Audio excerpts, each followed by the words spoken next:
ওই নামের মধ্যে এমন কোন রহস্য রয়ে গেছে,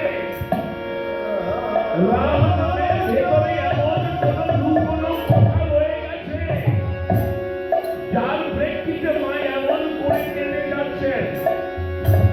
অন্য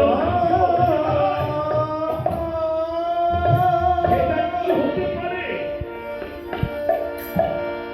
তুই যে রহস্যের কথা বলছিস, সেটা কি হতে পারে? আমার মনে হয় আমরা কীর্তন করছি ভগবান রামের নাম, আমাদের আরাধ্য দেবতার নাম আমরা কীর্তন করছি। এটা শুনে মার কান্নার কারণ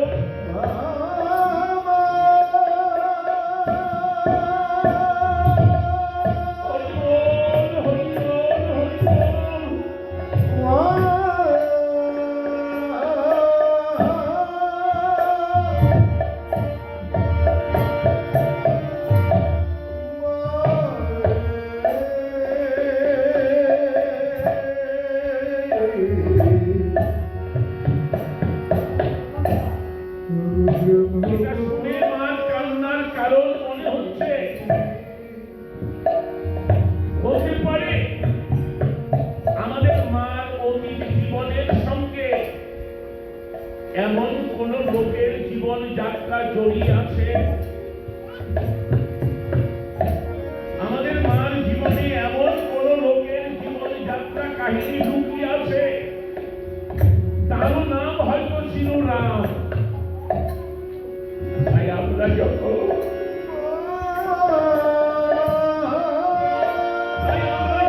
ভগবান রামের নাম উচ্চারণ করেছি, তখনই মার মনে পড়ে গেছে নিজের জীবনে ফেলে আসা অতীতের সেই রামের কথা।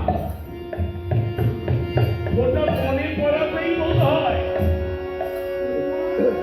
মা এমন করে কেঁদে যাচ্ছে, সেই রামকে মনে পড়াতে মা এমন করে কেঁদে যাচ্ছে। মাকে তো আর কাঁদতে দেওয়া যাবে না রে।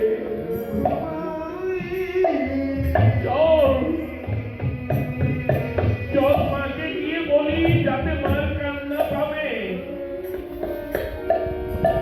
তাই দুজনে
যে নাম শুনলে তোর চোখে জল আসে,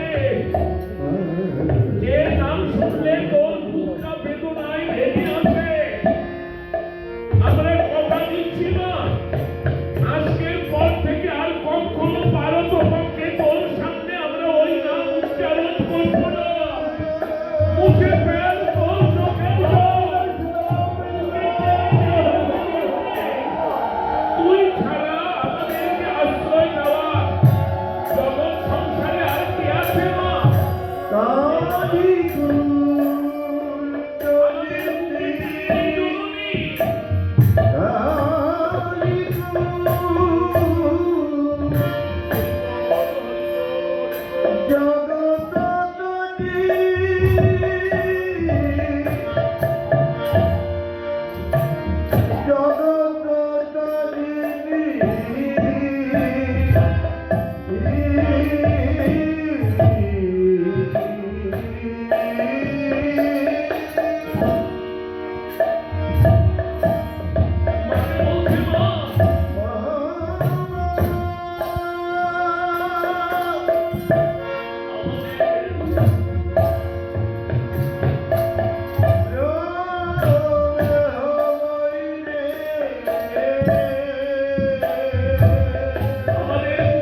তিলককে বুকে জড়িয়ে নিয়েছেন। ওদিকে রণস্থলে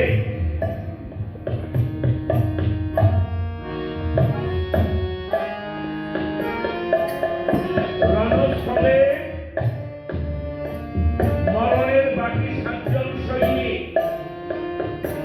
অযোধ্যায় গিয়ে প্রভু রামচন্দ্রকে জানিয়েছে রণস্থলের খবর যে প্রভু আমরা 7 জন বাদে শত্রুঘ্ন সহ আর সকলেরই হয়েছে পতন। এ সংবাদ শুনে প্রভু রামচন্দ্র স্তম্ভিত। লক্ষণ দাদাকে বলছে যে দাদা শুনতে পাচ্ছ, শুনতে পাচ্ছ দাদা? অযোধ্যার প্রতিটি ঘর থেকে ভেসে আসছে সন্তান হারা মায়েদের করুণ কান্নার রব। অযোধ্যার প্রতিটি ঘর থেকে ভেসে আসছে ভাই হারা ভক্তের আকুল আর্তনাদ। অযোধ্যার প্রতিটি ঘর থেকে ভেসে আসছে স্বামী হারা স্ত্রীদের মর্মভেদী চিৎকার। সকল কিছুর একটি মাত্রই কারণ, তা হচ্ছে পঞ্চমাসের গর্ভিণী মা সীতার বনবাস।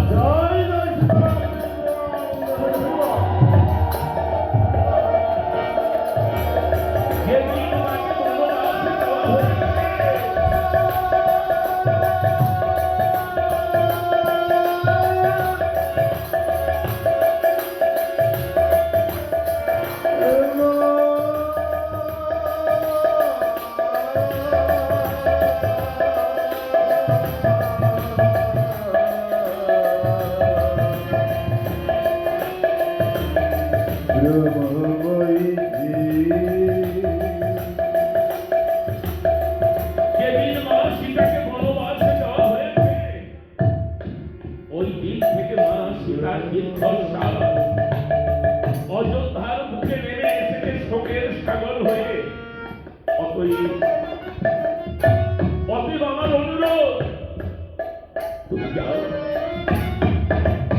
তুমি যাও দাদা, মাকে বলে কয়ে বুঝিয়ে অযোধ্যায় ফিরিয়ে নিয়ে আসো।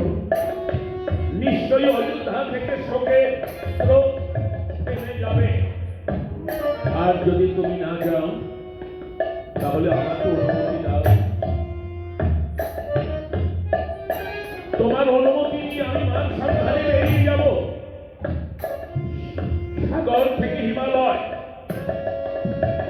গোটা ভারত বর্ষ তন্ন তন্ন করে ঘুরে যেখানে মাকে পাবো সেখানে গিয়ে অনুরোধ জানাবো অযোধ্যায় ফিরে আসার জন্য। তবু যদি দুঃখী ফিরে আসতে না চায় তাহলে মার চরণে পড়ে নয়নের জলে চরণ দুটো বইয়ে দিয়ে কাতর অনুনয় বিনয়ের মাধ্যমে মাকে আমি আবার অযোধ্যায় ফিরিয়ে আসবো। বলো দাদা, বলো তুমি সম্মতি দেবে?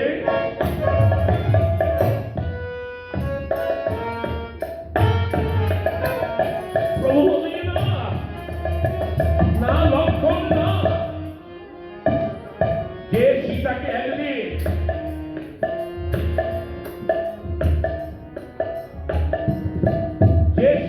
একদিন কলঙ্কের কালিমা লেপন করে অযোধ্যা থেকে বার করে দিয়েছি,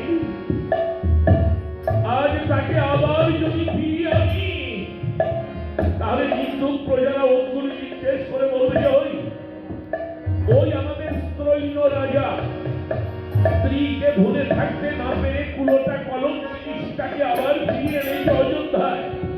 কাজে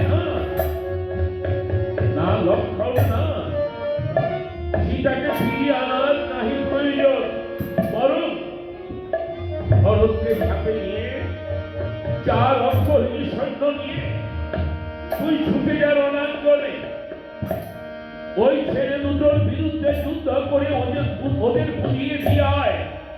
বীর শত্রু একা নয়, তার সঙ্গে আছে প্রচন্ড শক্তিশালী রাজশক্তি। দাদার আদেশে ভরত আর 4 অক্ষৌহিণী সৈন্য নিয়ে লক্ষণ ছুটে যাচ্ছে রণাঙ্গনে।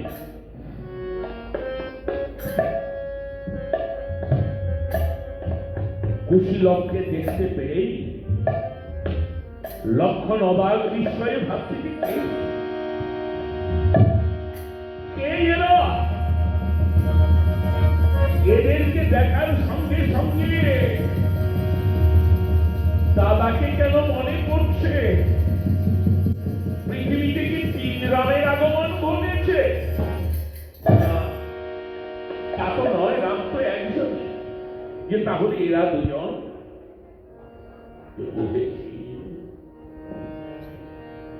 নিশ্চয়ই এরা মা সীতার গর্ভজাত দাদারই সন্তান।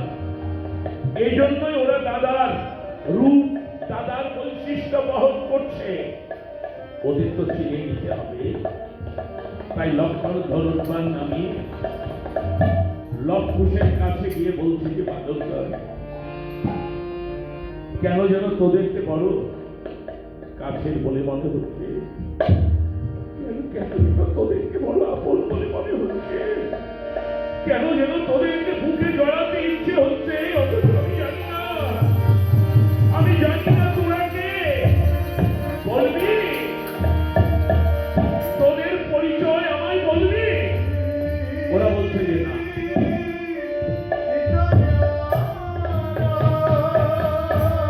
আমাদের পরিচয় আমরা বলবো না। ইচ্ছে হলে তুমি তোমার পরিচয় দিতে পারো। তখন লক্ষণ ভাবল যে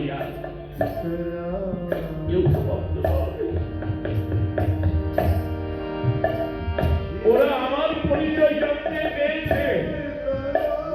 যদি বলি আমার বাবার নাম ছিল রাজা দশরথ, ওরা নাও চিনতে পারে। কিন্তু এত বড় ছেলে নিশ্চয়ই এতদিনে ওরা ওদের বাবার নাম পরিচয় জেনে গেছে। কাজে আমার পরিচয় যখন জানতে চাইলো, আমার বাবার নাম আমি না বলে দাদার নামটা বলে দেই। নিশ্চয়ই দাদার নাম শোনার সঙ্গে সঙ্গে ওরা কাকা মনে ছুটে আসবে আমার বুকে।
ওরা অবশ্য ওদের বাবার নাম জানতে পেরে গেছে। অতএব নিশ্চয়ই ওরা আমার কাছে চলে আসবে কাকা বলে ডেকে। তাই লক্ষণ বলছে, হে বালকদ্বয়, তোরা আমার পরিচয় জানতে চেয়েছিস। একটা নাম বলি, তোরা ঠিক তাকে চিনতে পারবি। জানিস কুশীলব, আমার দাদার নাম নিশ্চয়ই তোদের অজানা নয়। আমাদের দাদার নাম শ্রীরাম।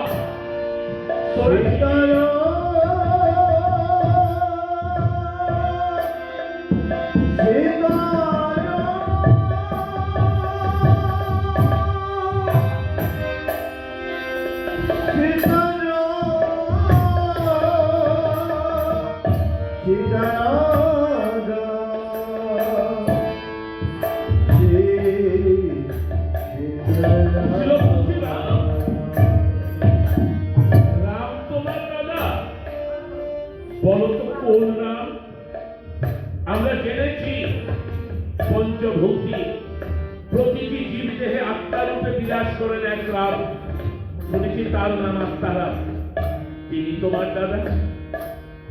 শুনেছি হাতে কুঠার নিয়ে এক অবতার পুরুষের আবির্ভাব ঘটেছিল, তার নাম পরশুরাম। তিনি তোমার দাদা? আর এক রামের কথা আমরা শুনেছি, যিনি নিজের স্ত্রীর সঙ্গে প্রায় 14 বছর একত্রে অবস্থান করে নিজের স্ত্রীকে চিনতে পারেন নাই। সত্যি কি অসুখী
বলছে, যারে গ্রামের কথা শুনেছি, নিজের অর্ধাৎ নেই, নিজের সহযোগী, নিজের জীবন সঙ্গী, যার সঙ্গে 14 বছরের অধিক কাল অবস্থান করলেন, সেই স্ত্রীকে তিনি চিনতে পারেন নাই। লোকে বলেছে তার স্ত্রী অসতী। এটা শুনে লোকের কথাকে অগ্রাধিকার দিয়ে তিনি নিজের স্ত্রীকে বনবাসে পাঠিয়েছিলেন। 14 বছরে বনবাসে পাঠিয়েছিলেন। শুনেছি তার নাম দাশরথী রাম। এই রাম তোমার দাদা? বলো লক্ষণ, বলো এই 3 রামের মধ্যে কোন রাম তোমার দাদা? লক্ষণ প্রতিদিন ছিল 3 রাম একই রাম, এক রামই 3 রাম। অতএব তোরা যা যা বলেছিস সব সত্য।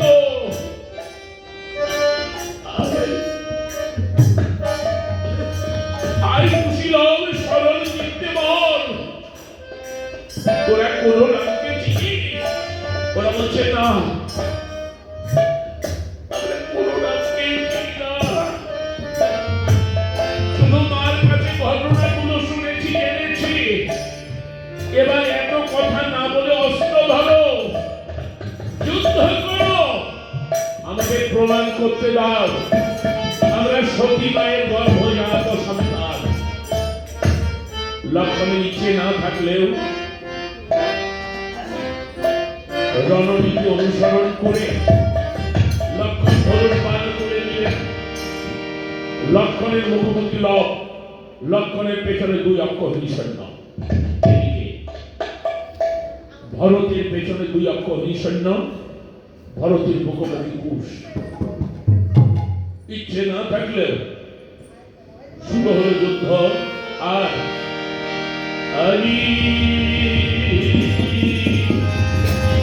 কাপে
এবারে কুশীলব 2 ভাই লক্ষণ আর ভরতকে 4 অক্ষৌহিণী সৈন্য সহ ভূপাতিত করে রণোন্মাদনায় এক ভাই অন্য ভাইকে আলিঙ্গন পাশে আবদ্ধ করে তারপর পূর্বের ন্যায় অস্ত্র শস্ত্র কাছে তারা আটকে রেখে ছুটে গেছে মার কাছে, প্রণাম জানিয়েছে মায়ের চরণে। মা বলে যে কুশীলব, তোদেরকে বড় ক্লান্ত লাগছে, পরিশ্রান্ত লাগছে, অবসন্ন লাগছে। ওরা বলছে মা, গুরুবাক্য পালন করতে গিয়ে আমরা এক যুদ্ধের মুখোমুখি হয়েছিলাম। কত বড় যোদ্ধা দল, কত অস্ত্র, কত সৈন্য, কত অলঙ্কার। জানিস মা, তাদেরকে আমরা পরাজিত করেছি। সামনে আবার যে যোদ্ধা আসবে শুনেছি সে নাকি জগৎ বিখ্যাত বীর। তাকে পরাজিত করতে গেলে তোর আশীর্বাদ ছাড়া সম্ভব নয়।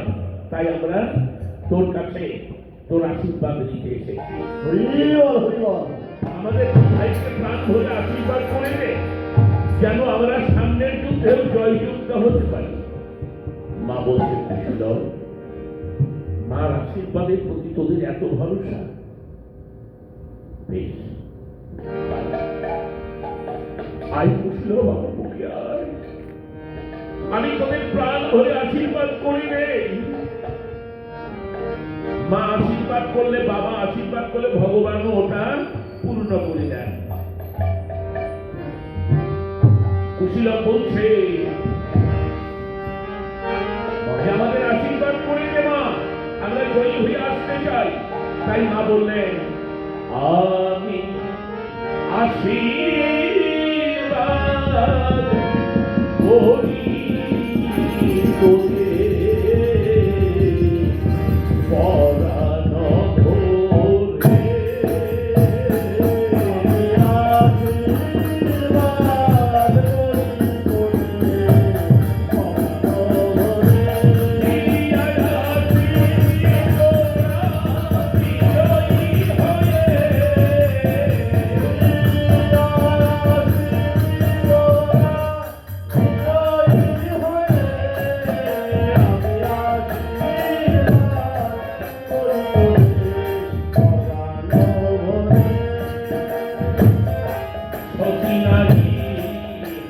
যদি আমি কলা চাও আমি আশীর্বাদ করি তোরে বিপক্ষে যুদ্ধে এলে হবে অবশ্যই আমি আশীর্বাদ করি তোরে সুরপালি মহাদেব যদি রণ করতে ধায় আমি আশীর্বাদ করি তোরে সত্যি নারী আশীর্বাদে লোকাবে ধায় আমি আশীর্বাদ করি তোরে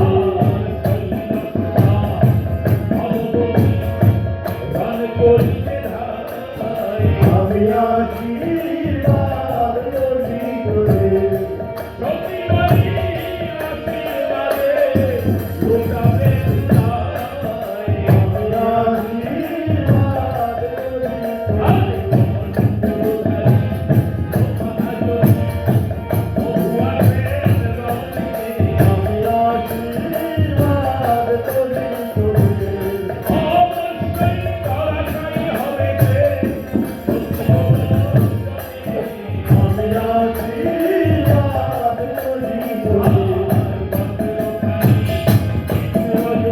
আমি আশীর্বাদ করি তোরে আমি আশীর্বাদ করি তোরে আমি আশীর্বাদ করি তোরে আমি আশীর্বাদ করি তোরে আমি আশীর্বাদ করি তোরে আমি আশীর্বাদ করি তোরে আমি আশীর্বাদ করি তোরে আমি যদি কায় মনোবাক্যে সঙ্গী হয়ে থাকি তাহলে তোদের প্রতি আমার এই আশীর্বাদ রইল। সুলপানি দেবাদিদেব মহেশ্বর যদি যুদ্ধে আসে, শৈলসুতা দেবী ভগবতী দুর্গা যদি যুদ্ধে আসে, কমণ্ডলুধারী ব্রহ্মা, বজ্রধারী ইন্দ্র, কিংবা দেব দানব গন্ধর্ব যক্ষ রক্ষ কিন্নর যেই তোদের বিরুদ্ধে যুদ্ধে আসে, আমি যদি কায় মনোবাক্যে সতী হয়ে থাকি তাহলে বিপক্ষে যেই যুদ্ধে আসবে তারই পতন হবে না হিকো সংশয়। এমনকি শঙ্খ চক্র গদা পদ্মধারী নারায়ণও যদি যুদ্ধে আসে, বলতে গিয়ে মা ভোজন খাওয়ার মতন ফেলে গেলেন যে হায় হায় এ আমি কি বলতে যাচ্ছি। শঙ্খ চক্র গদা পদ্মধারী নারায়ণ রাম রূপে তালিত হয়েছে ধরাধামে আগমন, আমি তার নামে আশীর্বাদ করছি। আত্মঘাতী আশীর্বাদ বাবার পরক্ষণে চিন্তা করছে না না না, তিনি এই তপবনে কেনই বাঁচবেন? এখানে তো তার কোনো কাজ নেই, অতএব তিনি এখানে আসতে পারেন না।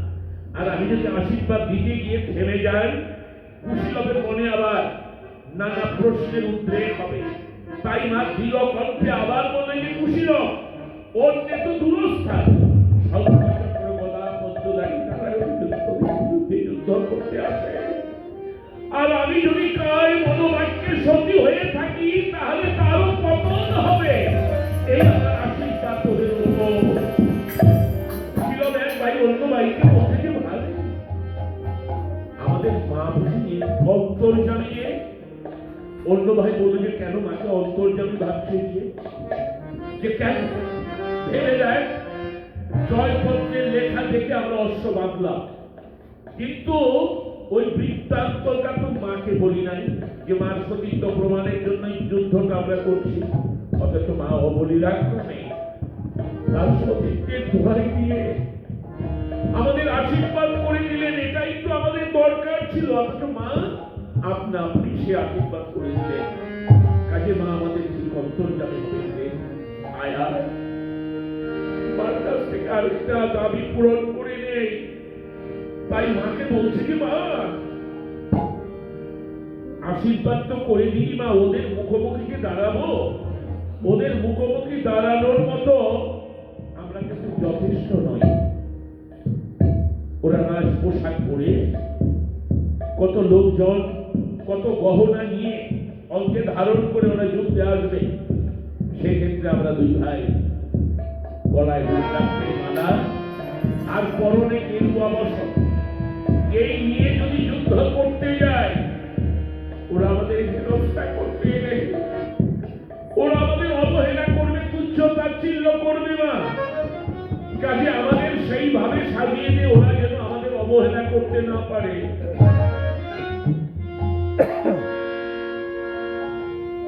মা কুশীলবকে বোঝাতে চাইলে যে কুশীলব আমি বনবাসিনী, আমি চিরকাঙালিনী, আমি জনম দুঃখিনী, তোদের কি দিয়ে সাজিয়ে দেব? কোথায় পাবো সেই প্রাচুর্য? তবু তোদের ইচ্ছে অপূর্ণ থাকবে না বাবা।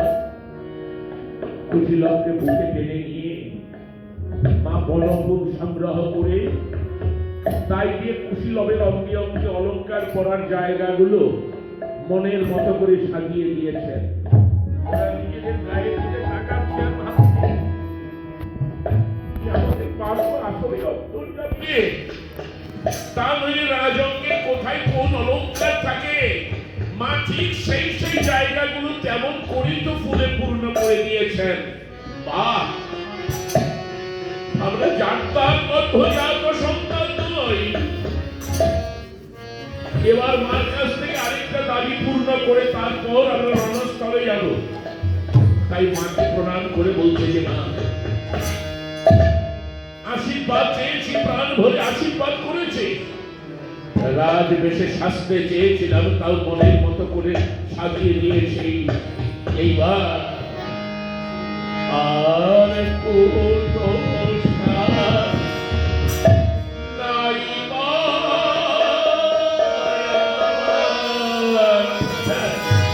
কোলে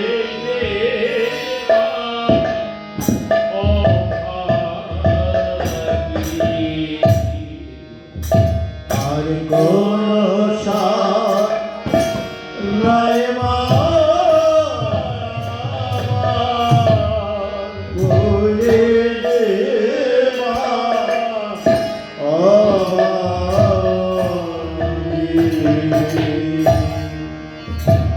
আর কোনো সাথ নাই মা,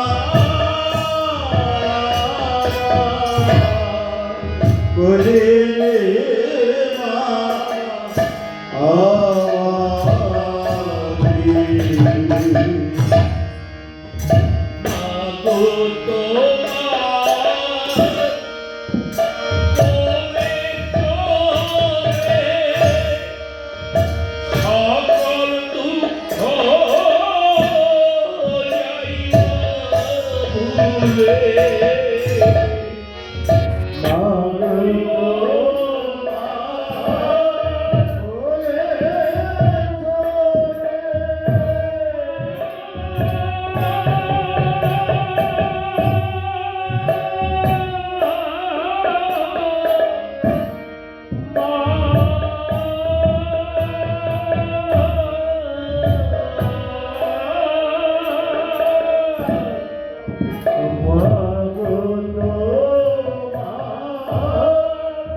আর কোনো স্বাদ নাই। যুদ্ধে যাওয়ার আগে আমাদের সর্বশেষ স্বাদ একটু কোলে তুলে নিবি মা, তোর গলাটা একটু জড়িয়ে ধরতে দিবি, তোকে প্রাণ ভরে মা মা বলে ডাকবো, সেই অধিকারটা আমাদের দিবি। নে মা, আমাদের কোলে তুলে নিয়ে সেই সুযোগটা দে। শুধু কুশীলব কেন, মানুষ বৃদ্ধ হয়, মৃত্যু কত যাত্রী হয়ে যায়, মনুষ্য হয়ে যায়, ভগবানকে ডাকে, গুরুকে ডাকে, আবার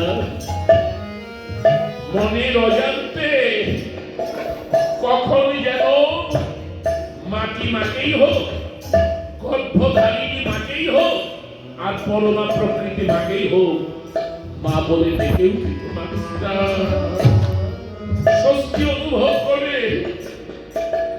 কুশীল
চলে যাওয়ার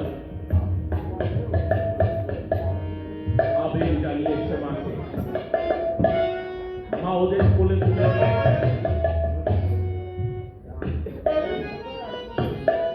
মা কুশীলবকে বুকে জড়িয়েছেন। আর ওই দৃশ্য ভক্ত মানস চক্ষে দর্শন করে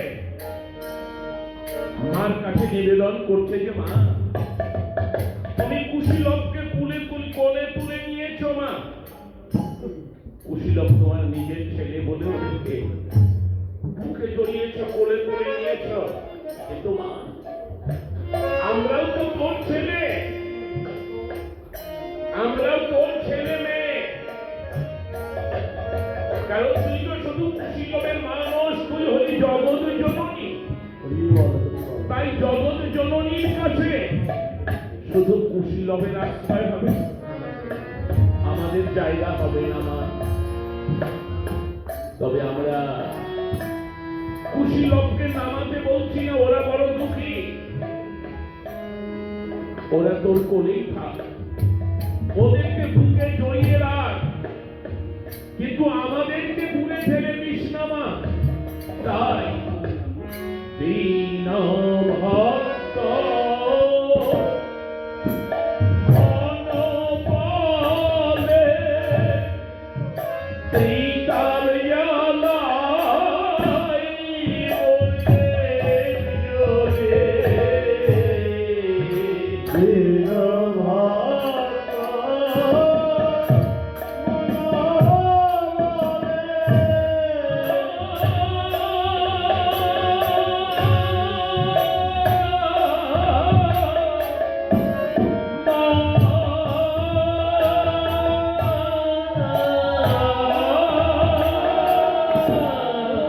দীন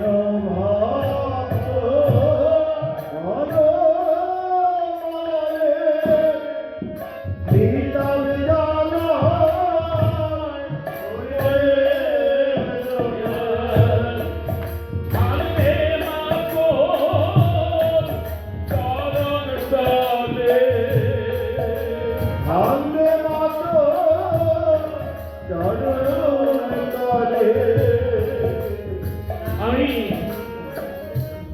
সেই কুশীলবের মা সীতাকে ভেবে বলছি না, এখানে উপস্থিত যত মায়েরা আছেন সকলকে সামনে রেখে আমি সামনে মাকুর চরণ তলে এই পয়ারে সমাপ্তি দেব। সামনে চরণ তলে সামনে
কুশীলবের সাথে ভক্ত প্রাণ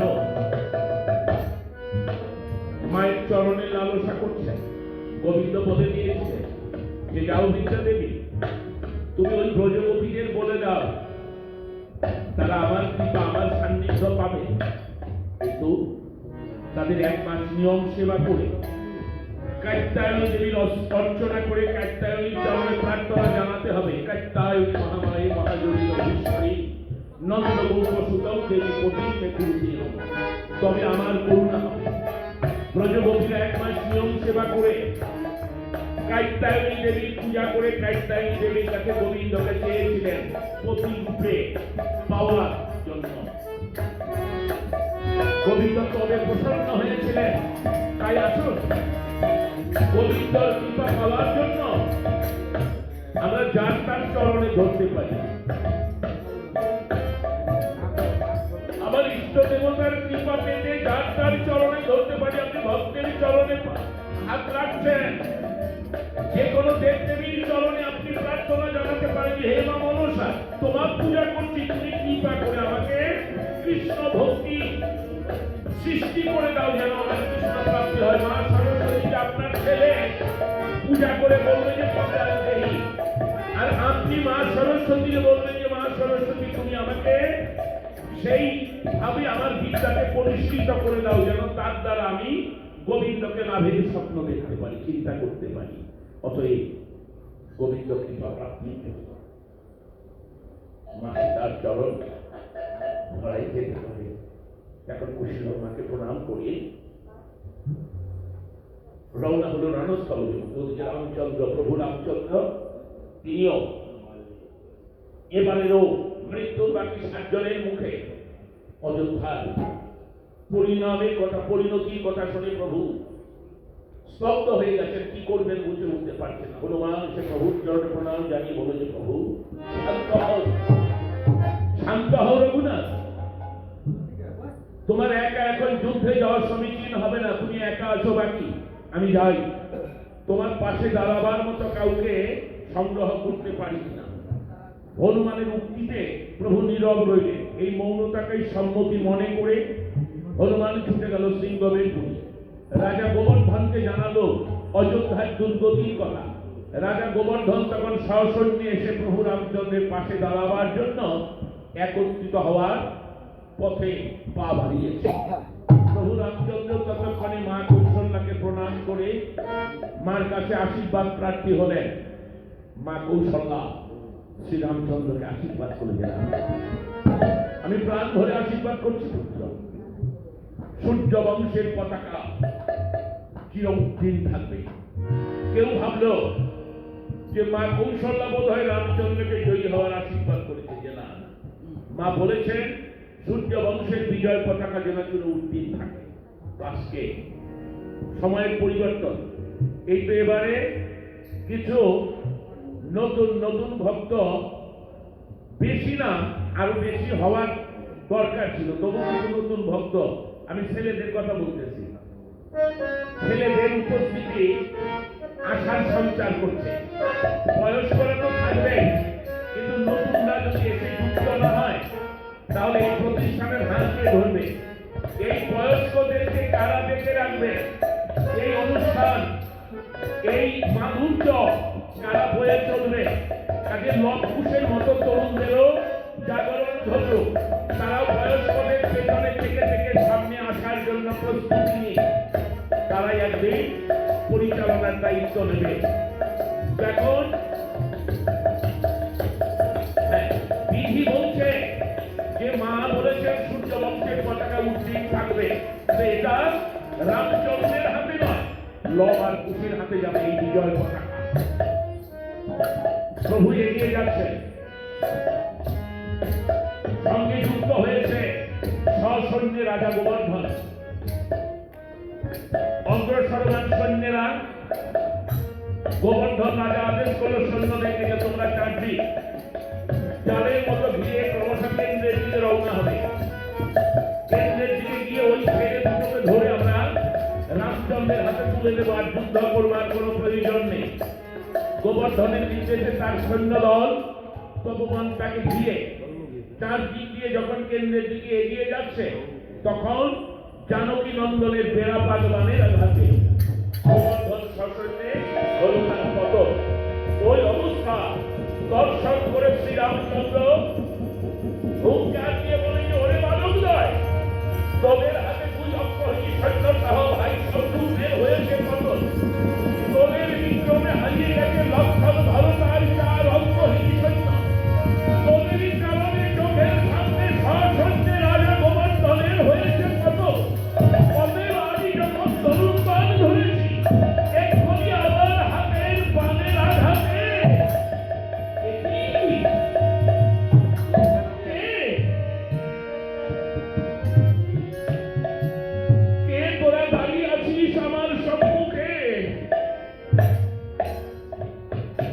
যেন তোদেরকে বড় আপন বলে মনে হচ্ছে। কেন কেন যেন তোদেরকে বুকে জড়াতে ইচ্ছে হচ্ছে। কেন যেন তোদেরকে বড় চেনা বলে মনে হচ্ছে। তোরা কে? কে তোরা? আমি তোদের চিনে নিতে চাই বল। এক ভাই অন্য ভাইকে বলছে যে ভাই কেন যেন মানুষটাকে বড় সরল মনে হচ্ছে। মানুষটাকে কেন যেন বড় বিশ্বস্ত মনে হচ্ছে। মনের সমস্ত কথা তাকে বলার বাসনা যাচ্ছে। অতএব জানতে যখন চাচ্ছে তাহলে বলে দে। আমরা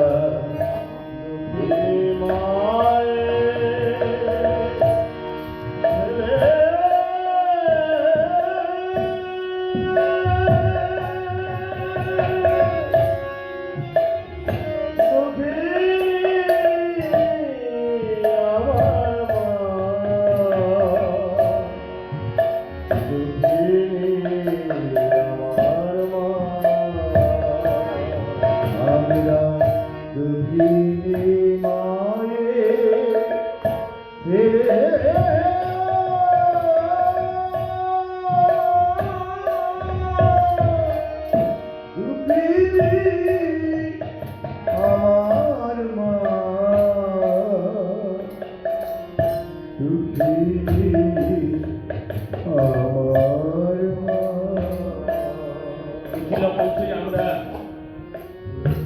এক দুঃখিনী মায়ের গর্ভজাত সন্তান। প্রভু বলে নিজেকে দুঃখিনী মায়ের সন্তান বললেই কি কাউকে চিনে নেওয়া যায়? ওটুকুতে কাউকে চেনা যায় না। কারণ জগৎ সংসারে এমন কোন মানুষ নেই যার ভেতরে কোন দুঃখ নেই। যত জীবন আছে বাইরে থেকে সুখী মনে হলেও প্রত্যেকটা মনের ভেতরে দুঃখ বা কষ্ট বা যন্ত্রণা আছে। যার যেমন তার তেমন। অতএব দুঃখহীন কোন অন্তঃকরণ জগতে খুঁজে পাওয়া সম্ভব নয়। বুঝিল? তাই এটা বলে তুই কি করে আমার কাছে পরিণতি লাভ করবি? বরং একটা উপায় আছে। বুঝিল? তোদের বাবার নামটা আমার বল। বাবার নাম প্রভু বুঝিল? তোদের বাবার নাম বুঝিল? বলছে আমাদের বাবার নাম। প্রভু বলছে হ্যাঁ বুঝিল, তোদের বাবার নামটা বল। ওরা বলছে যে আমাদের বাবার নাম আমরা জানি না, কোনদিন শুনি নাই আমাদের বাবার নামটা কি। প্রভু চিন্তা করছে যে আমার কুশীল ওদের বাবার নাম জানে না। আমার বনবাসিনী সীতার গর্ভে যার বা যাদের জন্ম হয়েছে তাদের কাছেও তো আমি অদেখা অচেনা অজানা একজন হতেই পারে কুশীল আমার বনবাসিনী সীতার গর্ভজাত সন্তান। কিন্তু ওরা পিতৃ পরিচয় বলতে পারছে না। করা যায়?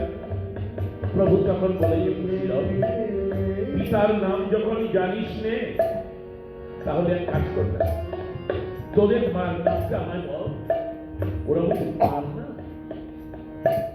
তুমি মার নাম শুনতে চাচ্ছ? একজন নারীর নাম তুমি এভাবে জানতে কেন চাচ্ছ? একজন পরপুরুষ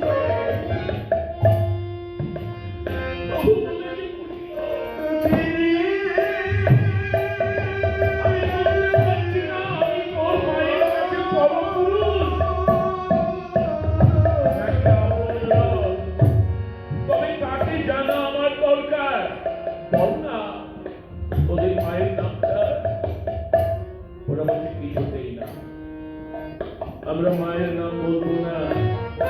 প্রভু বলেছে তাহলে একটা কাজ কর, তোদের মা দেখতে কেমন, তোদের মায়ের পোশাক আশাক কেমন, জীবন আচরণ কেমন, পর তাহলে বোধ হয়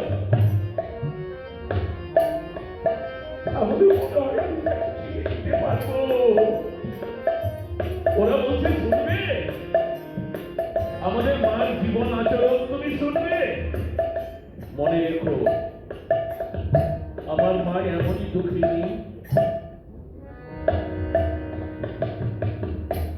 মা কুটিরে বসে বসে যখন কাঁদেন, বনের পশুরা শিকারে বেরিয়ে মাকে দেখতে পেলে ওরা ওই দিন আর শিকার করতে যায় না। মাকে কাঁদতে দেখে বনের পশুরাও দাঁড়িয়ে দাঁড়িয়ে কাঁদতে থাকে। আমাদের মা যখন চোখের জল ফেলেন, তখন গাছেরা পাতা ঝরিয়ে দিয়ে মাকে সহমর্মিতা জানান। মায়া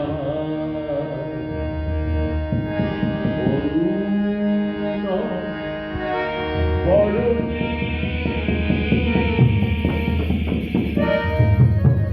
পঙ্কজ